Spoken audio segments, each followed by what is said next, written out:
tous, merci de nous rejoindre sur Guisen TV pour cette nouvelle édition consacrée aux derniers résultats des élections israéliennes. Israël 2013, ça y est, c'est fait, les Israéliens ont voté avec un taux de participation au niveau national évalué à 66,6%.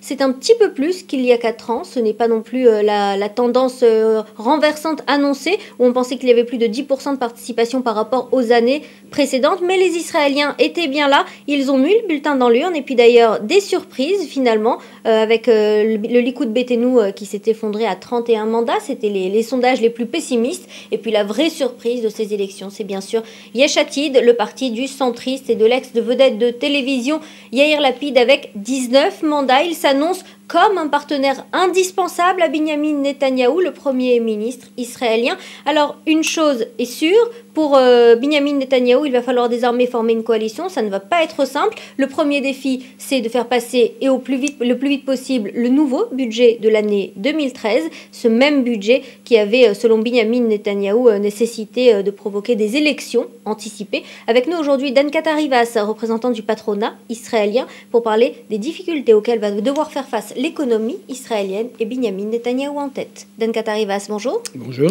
Alors ce budget 2013, il va bien falloir le faire passer. On ne cesse de parler de ce déficit monumental de l'État d'Israël, 40 milliards de shekels. Il a près de doubler en 6 mois. Comment Binyamin Netanyahou va-t-il pour fermer ce budget de l'année à venir avec une coalition qui s'annonce bien à gauche? Écoutez, pour combler le budget, il faut ou bien augmenter les entrées, donc plus d'impôts, ou bien réduire les dépenses, donc dépenser moins. Donc là, en fait, il faut essayer de trouver le juste équilibre entre ces deux facteurs, mais il est certain qu'on ne peut pas continuer à augmenter, je dirais, le déficit du budget, parce que effectivement, cela pourrait mettre en danger la stabilité macroéconomique du pays. Alors 40 milliards de shekels, ce sont les derniers chiffres du déficit national. Concrètement, ce déficit a connu une augmentation radicale sous la gouvernance de Binyamin Netanyahou, qui se présente pourtant comme Monsieur Économie, Monsieur Néolibéralisme. Comment cela a-t-il pu se produire? Probablement le dérapage, puisque c'est un dérapage certain, est dû au fait qu'en fait, on a voté un budget biannuel, ce qui fait que les prévisions des rentrées d'impôts pour l'année 2012, en fait, était probablement trop optimiste. Et le ralentissement de l'économie mondiale a fait que finalement, il y a eu moins de croissance, puisque la croissance également a diminué, ce qui fait que d'un côté, il y a eu moins d'entrées au niveau des impôts. De l'autre côté, il y a également eu des pressions en 2012 sur les dépenses du gouvernement. Le gouvernement a augmenter ses dépenses sans réduire d'autres dépenses. Donc des revendications salariales et des projets, par exemple, qui étaient l'issue de ce fameux comité de Trachtenberg, ont engagé le gouvernement à des dépenses, mais n'ont pas en fait réduit d'autres dépenses. Ce qui fait que ce qui s'est passé, c'est qu'effectivement, d'un côté, il y a eu moins d'entrées, d'un autre côté, il y a eu plus de dépenses, ce qui a en fait créé ce fossé de déficit de 4,2 en fait par rapport au PIB, ce qui est le double de la prévision du ministère des Finances. Donc là, certainement, il y a eu une relâche, je dirais, du contrôle du ministère des Finances sur les chiffres macroéconomiques. Alors, on le sait, Binyamin Netanyahou, aujourd'hui, va devoir rétablir les finances du pays, mais ça ne va pas être facile. Il va falloir former une coalition avec les centristes, peut-être aussi avec la gauche. Est-ce que le patronat israélien, de façon plus générale, le secteur privé, est inquiet ou rassuré de ce qui se passe en ce lendemain d'élection? Bon, nous sommes tout d'abord contents que nous soyons après les élections, puisque le climat d'incertitude est une mauvaise chose pour le climat des affaires. Donc maintenant, il faut le plus rapidement possible avoir un budget. Donc toute cette période d'attente jusqu'à temps qu'un gouvernement se forme également est une période d'incertitude. Nous espérons que le nouveau gouvernement mettra la relance et la croissance comme la priorité. Et en fait, c'est ça que nous attendons d'un nouveau gouvernement. Et je pense que n'importe quelle composition aura ça comme priorité, c'est-à-dire relancer l'économie, faire face évidemment aux défis que nous avons avec ce qui se passe dans le monde entier, parce que c'est vrai que l'économie israélienne est dépendante de ce qui se passe en Europe et aux États-Unis. C'est pour ça que nous demandons par exemple à ce qu'il y ait une aide à réorienter les exportations israéliennes vers des marchés émergents, donc plus d'investissements dans cette direction-là.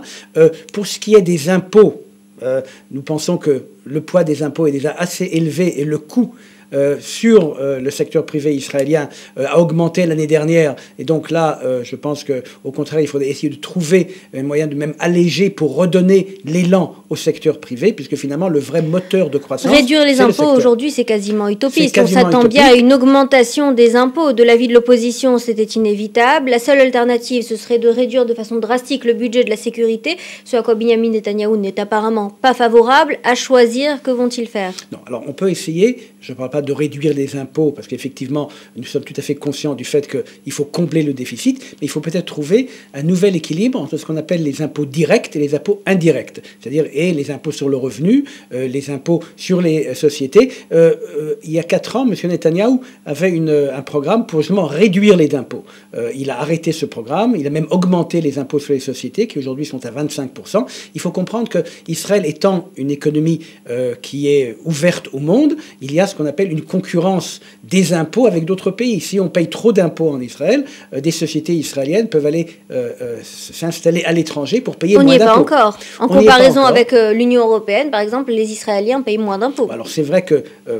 je dirais, la chance de M. Netanyahou, c'est que la situation dans le reste du monde est telle que, finalement, il n'y a pas cette... les hommes d'affaires israéliens ne contemplent pas la possibilité de se délocaliser, comme par exemple cela se passe en France, pour payer moins d'impôts.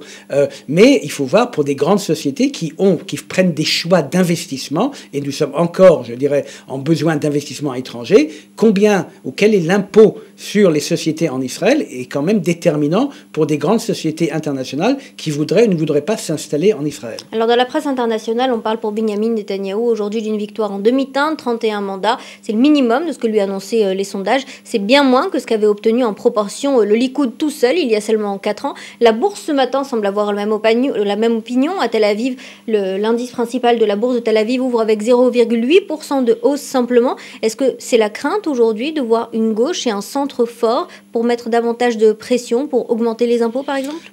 Je ne pense pas. Je pense qu'au contraire, on va voir un gouvernement pro-business. C'est-à-dire, vous avez l'impression, d'ailleurs, M. Lapid a toujours, pendant sa campagne électorale, a parlé justement d'allègement de la bureaucratie, c'est-à-dire essayer de réduire justement l'appareil étatique qui est un frein à la croissance.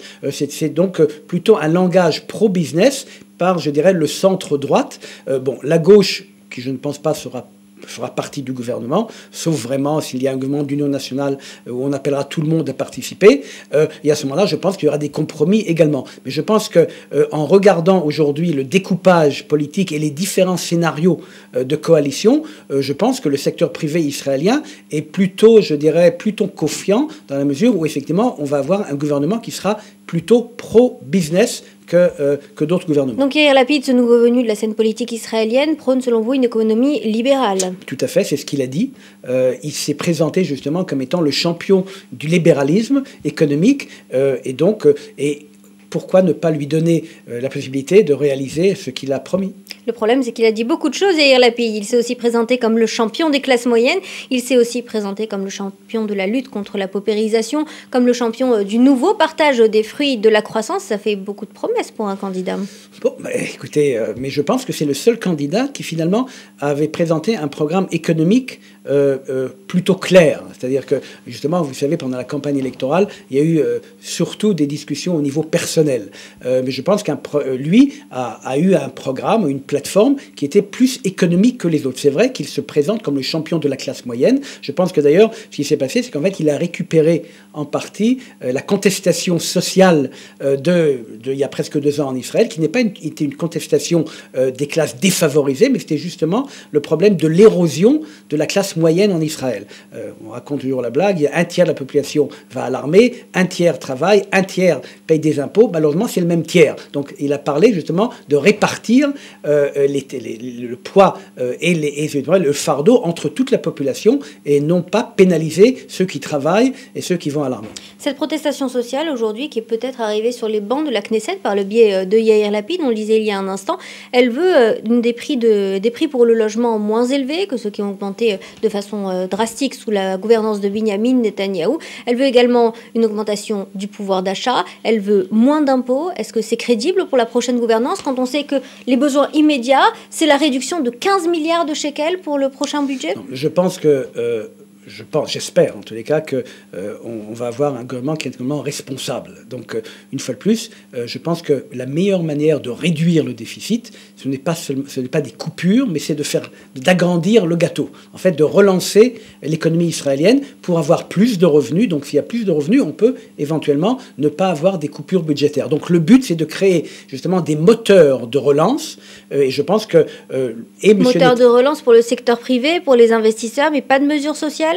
Une fois de plus, la question qui se pose ensuite, comment est-ce qu'on répartit, ou comment est-ce que se répartit justement cette croissance ? Je pense que tout le monde aujourd'hui est conscient du fait que ces dernières années, la répartition de la croissance n'a pas touché toutes les classes sociales en Israël. Et même en tant que patronat, nous sommes tout à fait conscients que le grandissement des écarts sociaux en Israël est néfaste à la croissance. Aujourd'hui, on en parle dans tous les modèles économiques, une société qui est polarisée, une société qui est en difficulté, et la croissance est certainement plus favorable dans un pays où les écarts sont plus petits que dans les sociétés où il y a des grands écarts. Donc nous aussi, en tant que patronat, nous sommes tout à fait pour essayer de réduire les écarts entre les différentes couches sociales en Israël. Et concrètement, on fait ça comment ?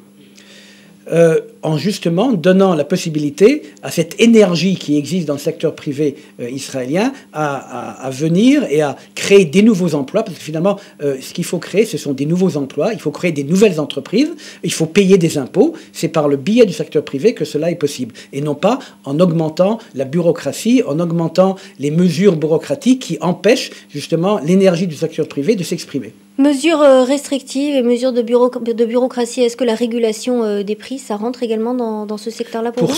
Pour certains secteurs, il y a aujourd'hui un contrôle des prix.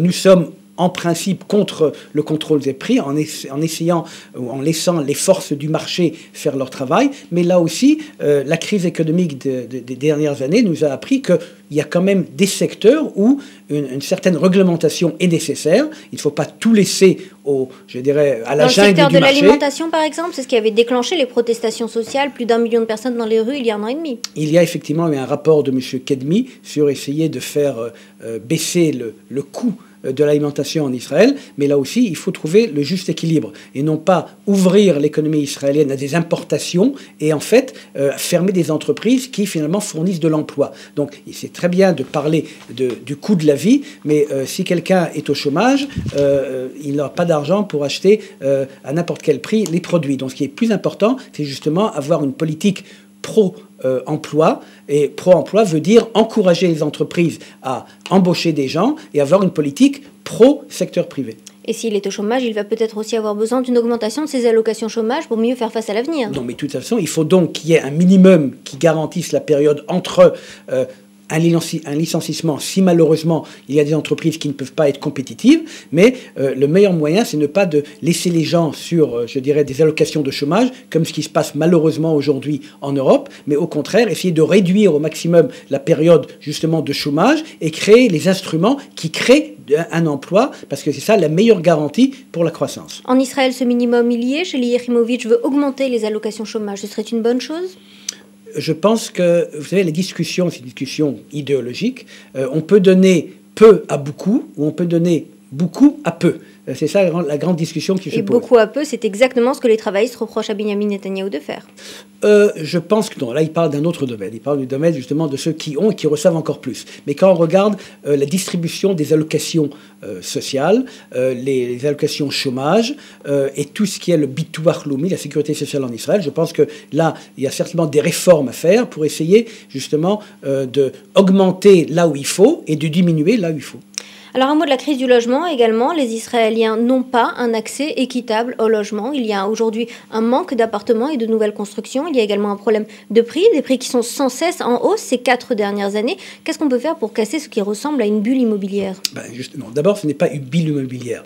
Ce qui se passe en Israël, c'est la loi du marché, c'est l'offre et la demande. Puisqu'il n'y a pas assez d'offres, il y a une demande qui augmente, les prix augmentent. Donc ce qu'il faut, en fait, il faut agrandir l'offre. Et là, c'est justement le biais de la bureaucratie. Le plus grand frein à la construction de nouveaux logements est justement je dirais, cette via dolorosa que doivent passer les entrepreneurs israéliens qui veulent se lancer, ou les promoteurs israéliens qui veulent développer des nouveaux projets, tous les problèmes de l'appropriation des terrains, des permis, des différentes commissions qu'il faut passer pour en fait construire un nouveau logement en Israël, ce qui prend, et d'ailleurs on voit ça dans les statistiques qui comparent Israël à d'autres pays au monde, en Israël le temps est beaucoup plus long et c'est dû en grande partie à des mesures de bureaucratie qu'il faut alléger. Alors Dan Katarivas, un mot également du problème du secteur médical, du secteur de l'éducation. Ce sont des secteurs dans lesquels en Israël aujourd'hui aussi il faut investir, qui connaissent de graves crises. Est-ce que le gouvernement pourra se donner les moyens d'y investir également des fonds ?